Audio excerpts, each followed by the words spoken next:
Marcus had spent 20 years building his name, not through luck, not through connections, through discipline, sacrifice, and a standard of excellence that exhausted everyone around him.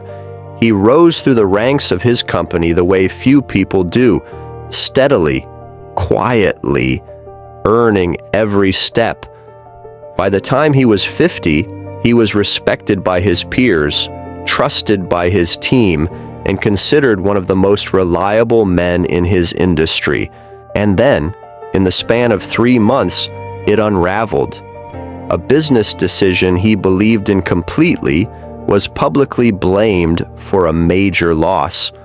A colleague he had trusted for years turned against him to protect himself, and the board, people Marcus had worked alongside for a decade, asked for his resignation, quietly, politely, without looking him in the eye. He drove home that evening in silence. His phone, which had never stopped buzzing for 20 years, was completely quiet. He sat at his desk and opened the journal he had kept since his 30s, a habit he had built from reading the ancient Stoics. Marcus Aurelius, Seneca, Epictetus, men who had faced loss with a kind of dignity that had always inspired him. He stared at the blank page for a long time, and then he wrote, "I have lost my position. My reputation is damaged. My income will change. People I trusted have shown me who they really are." He paused, then wrote one more line. "This is good." He didn't feel it yet, but he wrote it anyway, because he had learned something from the Stoics that most people never learn. You don't wait for the feeling to arrive before you choose your response. You choose your response, and the feeling follows. In the weeks that followed, Marcus did something that surprised everyone who knew him. He didn't fight the narrative. He didn't call journalists. He didn't post anything defending himself. He disappeared. He woke up at 5 every morning and walked for an hour. He read. He journaled. He called his children more than he had in years. He cooked meals he had never had time for. He sat in his garden and watched the light change. And slowly, in the stillness that loss had forced upon him, he began to see things clearly for the first time in decades. He saw that the identity he had built was not really his.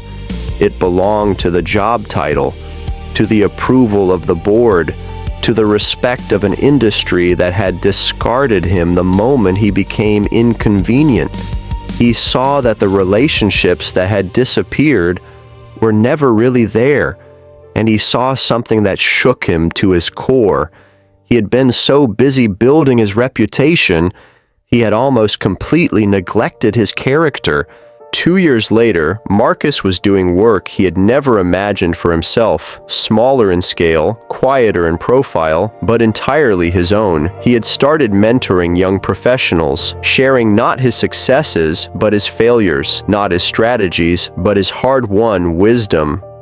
The people who came to him didn't come because of his title. They came because of who he had become. One evening, a young man he was mentoring asked him directly, "Do you regret what happened?" Marcus was quiet for a moment. Then he said, "I spent 20 years building something that looked impressive from the outside and felt hollow from the inside. It took losing everything to realize I had been building in the wrong direction. So no, I don't regret it.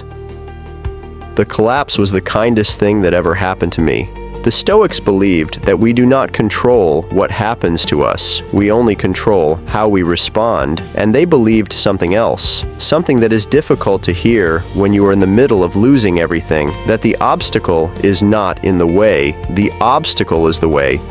Every loss contains inside it something that comfort and success could never give you. Clarity, depth, a truer sense of who you are when everything else is stripped away. If you are in a season of loss right now, if something has been taken from you that you worked hard for, Don't just ask what you lost. Ask what the loss is trying to give you. Because sometimes the thing that breaks you open is the very thing that sets you free.